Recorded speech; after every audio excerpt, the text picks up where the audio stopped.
Assalamualaikum warahmatullahi wabarakatuh. Bismillah, alhamdulillah, wassalatu wassalamu ala rasulillah wa ala alihi wa ashabihi wa mawalah. Wa ma'lu, puji syukur hanya milik Allah, salawat dan salam semoga tercurah untuk Rasulullah sallallahu alaihi wasallam. Hadirin kaum muslimin yang dimuliakan Allah,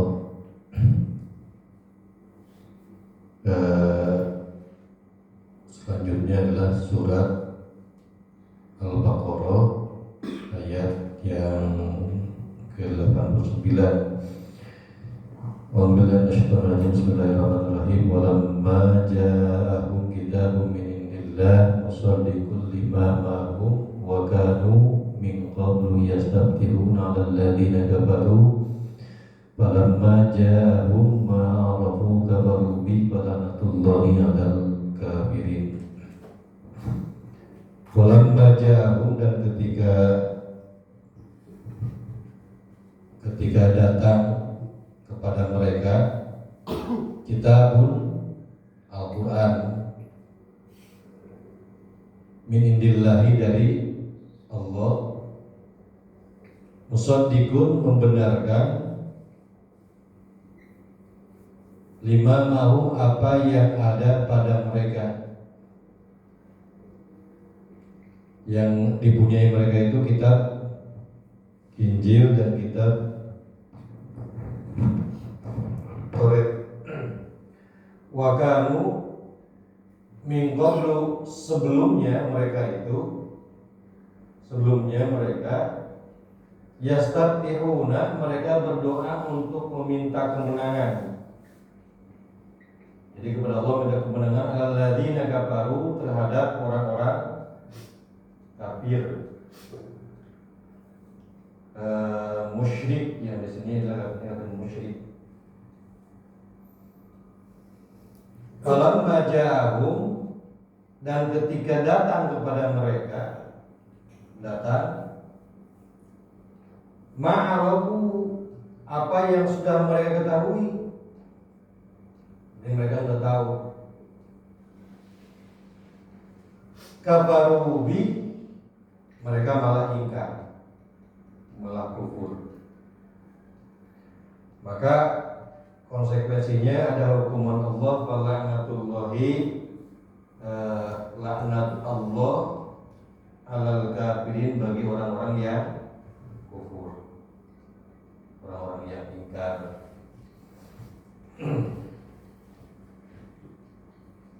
Coba Pak Rafiq diulang, terjemahkan buat saya. Bisa? Bisa lah. Masa nggak bisa, Pak Rafiq? Ya. At-tafsir lughawi wal bayani. Tafsir lughawinya, walamma ja'u kitabun indillah ay al-Qur'anul Karim alladzi anzalahu Allah subhanahu wa ta'ala ala nabiyyi Muhammadin sallallahu alaihi wasallam. Jadi yang disebut walamma ja'u kitabun min indillah itu Al-Quran yang didatangkan kepada mereka, itu dari Allah mendatangkan Al-Quran untuk mereka. Fungsinya adalah musaddiqul lima ma'ahum, yusaddiqu ma fi aydihim. Jadi fungsinya adalah membenarkan ma fi aydihim, apa yang ada pada mereka. Nah ini kalau jadi memang kemerdekaan itu harus responsif. Jadi apa? Jadi tahu keinginan Mustami. Mustami suka kopi. Bukan keinginannya Mustami. Al-Quran itu berfungsi membenarkan untuk mereka, untuk Bani Israel itu adalah musaddiqul lima ma'ahum, ayyusaddiqu ma fi aidihim minal kutubis sabiqah, membenarkan apa yang sudah mereka terima sebelumnya, yaitu kitab Taurat dan kitab Injil. Kan mereka sudah punya, kitab Taurat punya, kitab Injil juga punya. Fi usulil aqidah wa tauhid. Jadi itu mengenai Taurat dan Injil itu mengenai akidah dan tauhid itu sudah ada pada kitab itu dan mereka sudah tahu. Itu musaddiqul lima. Nah, wa kanu min qablu yastaftihuna 'alal ladzina kafaru. Kanu yastansiruna, mereka itu meminta pertolongan kepada Allah itu. Wa yad'una, dan mereka itu berdoa kepada Allah. Bimaji'in nabi mubasyiri, agar didatangkan kepada mereka itu seorang rasul, seorang nabi setelah nabinya mereka. Jadi yastaftihuna, tujuannya adalah untuk al-mubasyir bihi fi kutubihim 'alal musyrikin. Mereka itu kan di kalangan mereka itu ada yang sering kali berperang ya. Siapa yang berperang itu? Aus dan Khazraj. Nah, mereka sering kali berdoa supaya mereka mendapatkan kemenangan dari mereka, dari orang-orang yang suka berperang, kaum Aus dan Khazraj itu. Ini Bani Israil. Berdoa kepada Allah terus supaya dikirimkan Rasulullah untuk mendapatkan kemenangan dari kaum-kaum kafir musyrik dan musyrikin.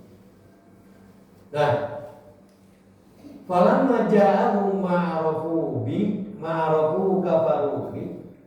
Falamma ja'ahum ma'arafu kafaru bi. Lamma ja'ahum hadan nabiyul ladzi arafu awsafahu.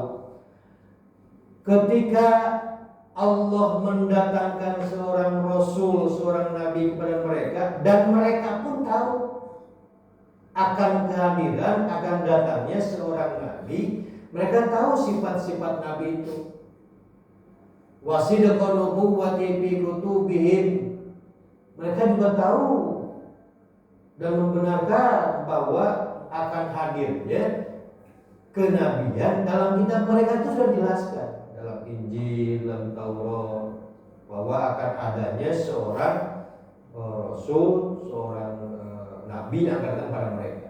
Tetapi hasaduhu wa jahadu risalatahu annahu laisa minhum.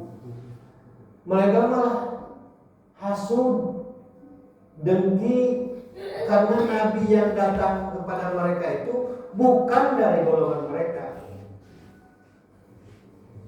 Nabi yang datang kepada mereka, sehingga mereka jadinya hasud, dengki. Dia tidak mau mengikuti lagi Rasulullah. Maka fala'natullahi 'alal kafirin ay tardum wa i'adu. Jadi Allah melaknat orang-orang kafir itu karena penolakan mereka berubah menjadi karena penolakan mereka, hukumannya mereka mendapatkan kutukan dan laknat Allah. Tafsir At-Tabari menjelaskan bahwa innahum kanu yatlubuna an-nasra bin nabiyil muntadhar, yang disebut istaftahu, kata Imam At-Tabari, itu mereka memohon kepada Allah agar mengutus seorang nabi dan mereka mengakuinya kenabian sebagai kebenaran. Akan tetapi karena fanatisme golongan,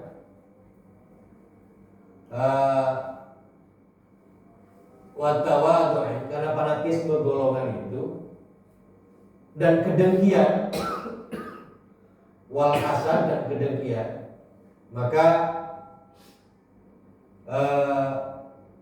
mereka mengingkari risalah yang datang kepada mereka, yaitu Al-Quran dan diutusnya seorang Rasul.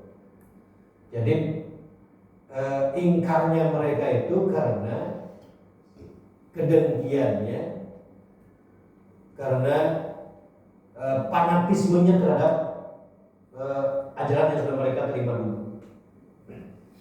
Nah, kalau dulu itu kan bertahap, Pak. Ilmu itu kan dari kecil sejak besar terutama. Saya itu dari kecil dibesarkan dari kecil sampai SMP itu dibesarkan oleh bapak saya yang notabene adalah seorang NU Tulen. NU Tulen, bapak saya NU Tulen, apalagi mertua saya NU Tulen. Jadi sudah biasa, kalau kuno sudah biasa. Nah, begitu masuk ke tingkat sekolah menengah atas, itu ada penambahan pengetahuan yang bukan mengakibatkan, penambahan pengetahuan itu yang menjadikan pola pikir dan semua bentuk proses ibadah itu menjadi berbeda karena pengetahuan itu.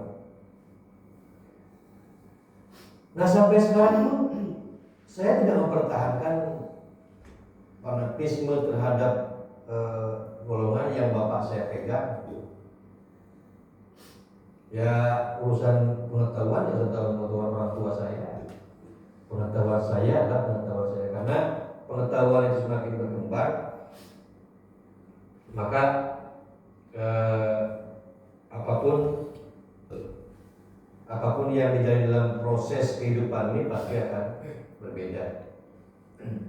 Nah, mereka itu fanatisme terhadap aliran yang mereka dulu pegang, Taurat dan Injil, tetapi mereka tidak tahu kalau isi Taurat dan Injil itu benar, tetapi seringkali diingkari. Tahu di Injil itu, di Taurat itu akan hadirnya seorang nabi, tetapi ketika hadir seorang nabi, karena datangnya bukan dari golongan mereka, itulah kenapa golongan itu. Karena bukan dari golongan mereka, maka mereka tidak mau menerima kehadiran Nabi Muhammad SAW. Kemudian Imam Al-Qurtubi menyampaikan, al-ayatu tadullu ala anna ma'rifatal haqq la takfi wa da ma lam taqtarin bis-sidqi wal 'adl. Jadi kalau Imam Al-Qurtubi menyampaikan, menekankan adanya kontradiksi antara pengakuan mereka terhadap nubuwah dan sikap mereka saat kebenaran itu datang. Sebelumnya mereka mengakui dalam kitab Taurat dan Injil itu adanya seorang Rasul. Itu kan pengakuan. Tetapi pengakuan itu lantas ketika hadir itu kemudian diingkari. Jadi kontradiksi antara pengakuan dengan diakui, tetapi ketika hadir, ketika datang Rasul, dia tidak diakui, tidak dibenarkan. Jadi antara kontradiksi antara pembenaran dengan pengakuan. Itu kata Imam Al-Qurtubi. Dan ini menunjukkan, kata Imam Al-Qurtubi adalah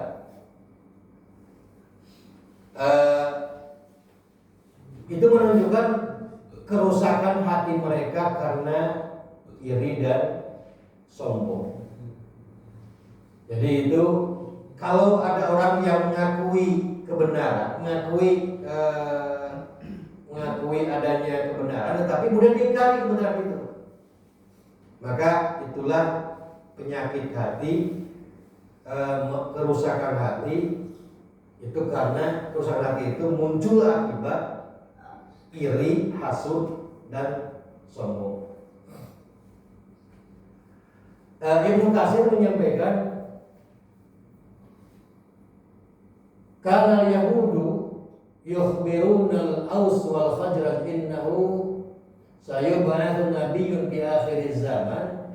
Ibnu Katsir menyebutkan bahwa sebagian dari kaum Aus, kaum Yahudi di Madinah mengakui dari tanda-tanda kenabian Muhammad secara eksplisit. Bahkan mereka berkata kepada Aus dan Khazraj sebelum diutusnya Nabi, akan datang kepada kami seorang Nabi. Itu mereka sampaikan kepada kaum Aus dan Khazraj itu. Nanti akan datang seorang Nabi kepada kami.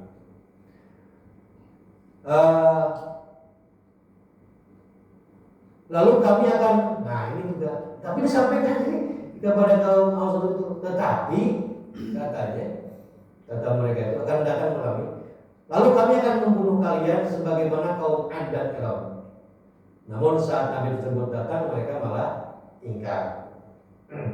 Jadi sama prinsipnya, ada pengakuan kemudian mengingkari kebenaran. Asyaqul mu'asyiru al-bu'dul lahuti wan nafsi, ada dimensi teologi dan dimensi psikologisnya ayat ini, bahwa innal hasada wal kibra yu'addani min akbaril awaik. Jadi kalau orang punya rasa dengki, Pak, dengki kemudian ada kesombongan, itu akan menjadi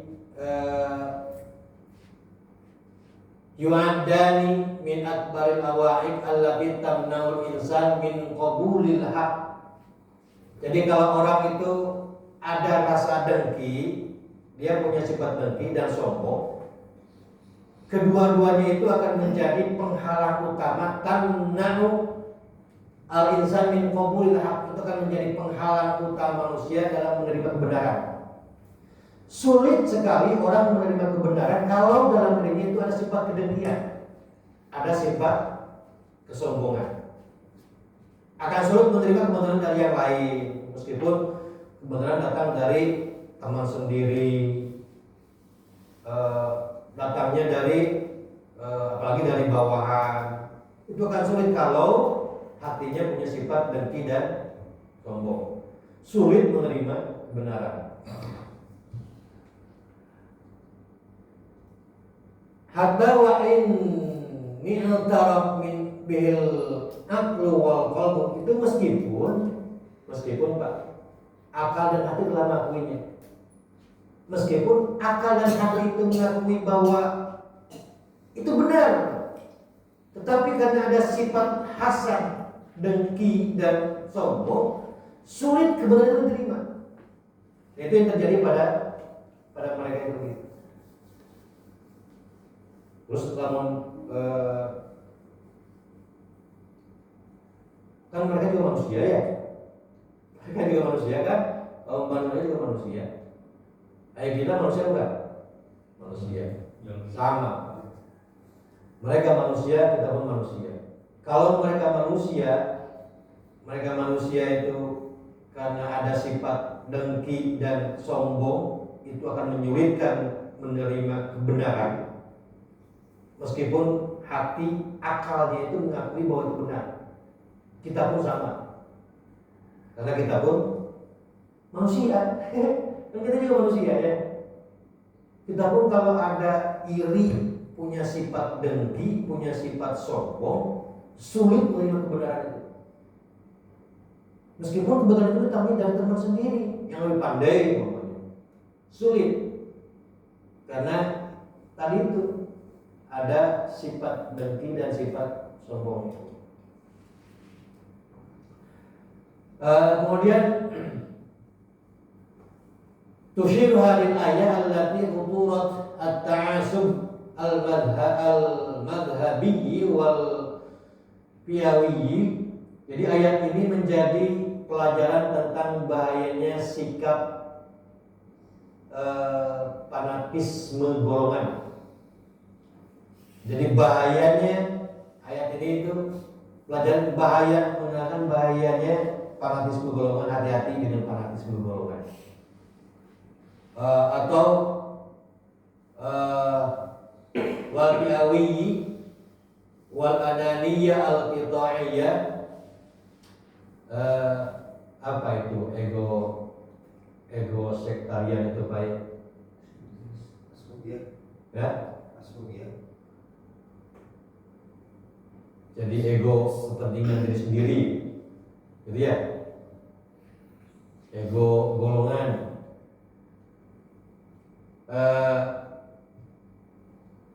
Dan penolakan kebenaran yang datang dari pihak yang tidak sesuai dengan harapan mereka, dengan harapan pribadi mereka. Jadi kehadiran Rasul, kehadiran Al-Quran itu tidak sesuai dengan harapan mereka, sehingga melahirkan sifat dengki, melahirkan sifat sombong dalam diri mereka yang sulit untuk menerima kebenaran. Meskipun ya sebelumnya di dalam kitab Taurat, dalam kitab Injil sudah dijelaskan bahwa akan ada nabi, akan ada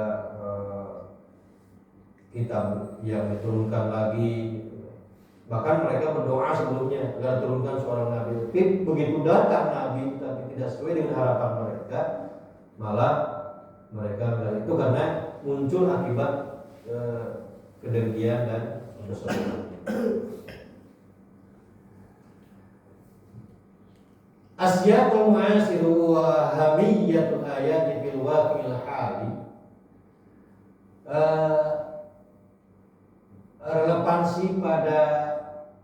Relevansi kontemporer di masa sekarang ini, bahwa tudzakiruna hadhil ayah bidarurati tajannubi lihadhihi sulukiyat fi hayatina al-mu'asyirat. Jadi ayat ini mengingatkan kita agar umat Islam tidak ini nih untuk kita ya. Pesan untuk kitanya itu di zaman kontemporer ini, agar umat Islam tidak terjatuh dalam sikap yang serupa. Satu, Raddul haq li'annahu yati min qabilatin ukhra. Menolak kebenaran karena berbeda suku.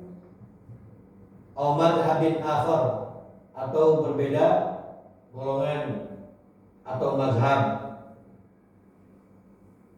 Jadi jangan menolak kebenaran karena perbedaan suku. Yang seperti tadi itu kemarin. Jadi kalau datangnya dari golongan benar menurut pamannya, kebenaran itu datangnya dari golongan NU, dari golongan Muhammadiyah, kenapa mesti harus diingkari? Kalau pengingkaran kebenaran itu, maka dapat dipastikan kalau orang yang mengingkari kebenaran, maka sifat yang ada dalam dirinya itu adalah dengki dan sombong. Ini tidak hindari menolak kebenaran karena berbeda suku, golongan atau mazhab. Yang kedua, al-muqabul afkar al-jayyidati li kauniha shadiratan minal akhar. Menolak gagasan baik hanya datang dari pihak lain. Jadi jangan sampai menolak gagasan yang baik tapi datangnya dari pihak lain, jangan sekali ditolak mentah-mentah. Apalagi sampai dihina, apalagi sampai dihabis. Jangan sampai menolak gagasan baik dari yang lain karena perbedaan pola pikir, perbedaan apa lagi? Perbedaan tempat lahir. Cekoropik menurut saya dari orang Bia, saya orang Jawa. Nah, ada Cekoropik ini orang Jawa, ini Jawa Barat. Jadi jangan karena perbedaan, saya lahir di Jawa, di mana? Tapi di mana? Magelang. Malang. Saya mati Malang, Pak. Saya tidak bisa menerima kebenaran orang kasih. Jangan karena perbedaan tempat lahir menjadi tidak mau menerima gagasan baik. Yang ketiga,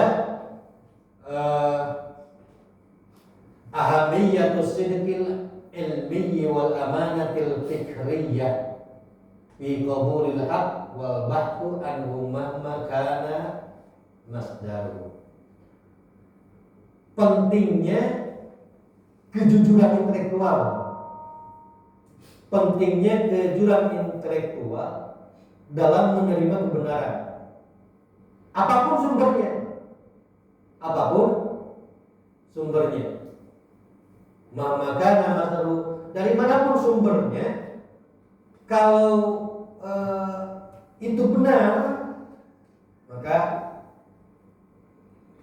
hargai kejujuran intelektual. Jadi kalau orang tidak mau menghargai kebenaran yang datang dari orang lain, maka itu sudah mendustai intelektual. Jadi implikasinya banyak ketika pengingkaran kebenaran. Al-khitan wa durusul mustafadah. Jadi ada kesimpulan dan hikmah dari ayat ini. Yang pertama, inna rabbal haq ba'da ma'rifati yu'addu min asbai anwa'il kufri, bahwa penolakan terhadap kebenaran yang telah dikenal adalah bentuk kekafiran yang besar. Itu karena li'annahu yadullu 'alal kibri wat tajabburi 'ala hudallahi wa dini, karena menunjukkan kesombongan terhadap petunjuk Allah. Jadi berhati-hati. Kita sudah tahu bahwa itu benar, tetapi kemudian diingkari. Itu adalah bentuk kekafiran yang sangat besar dan akan mengakibatkan tadi itu walanatullahi alal kafirin, akan mengakibatkan kutukan Allah. Itu yang bahaya. Yang kedua, anna ta'assubal a'ma wal qibral madhabiyya wal qabli qad yakunu sababan fi sarfil insan lil haqq wal mu'di 'anil huda. Fanatisme buta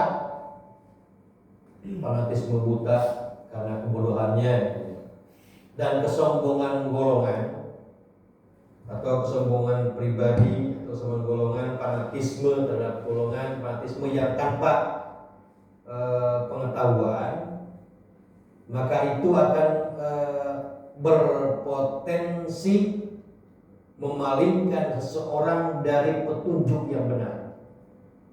Berhati-hati ketika fanatisme buta, kita mengikuti satu golongan atau orang lain tanpa pengetahuan, karena buta karena kebodohannya, maka itu akan memalingkan seorang dari petunjuk yang benar. Sulit dia mendapatkan kebenaran. Untuk menerima kebenaran itu sulit karena fanatisme itu. Tidak perlulah fanatisme golongan. Kalau di dalam ada golongan ibu, berarti fanatis dan golongan ibu. Sulit menerima kebenaran yang laki-laki. Contohnya begitulah. Sulit menerima kebenaran yang datang dari bapak-bapak kalau fanatisme terhadap ibu-ibu. Yang ketiga, tad'una hadhil ayah ila tibail haq aynama wajadnahu wa la nanzuru ilal jihati allati yasduru anha bal nanzur ilal haqqi lidzati. Ayat ini mengajarkan bahwa kebenaran itu harus diikuti meskipun datang dari luar kelompok kita sendiri. Kebenaran itu harus diikuti meskipun kebenaran itu datangnya di luar kelompok kita. Kan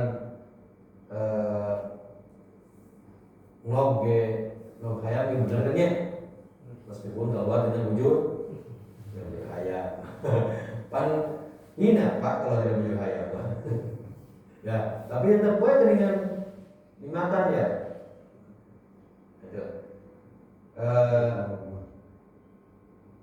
Kebenaran harus diikuti meskipun datangnya dari luar kelompok kita sendiri.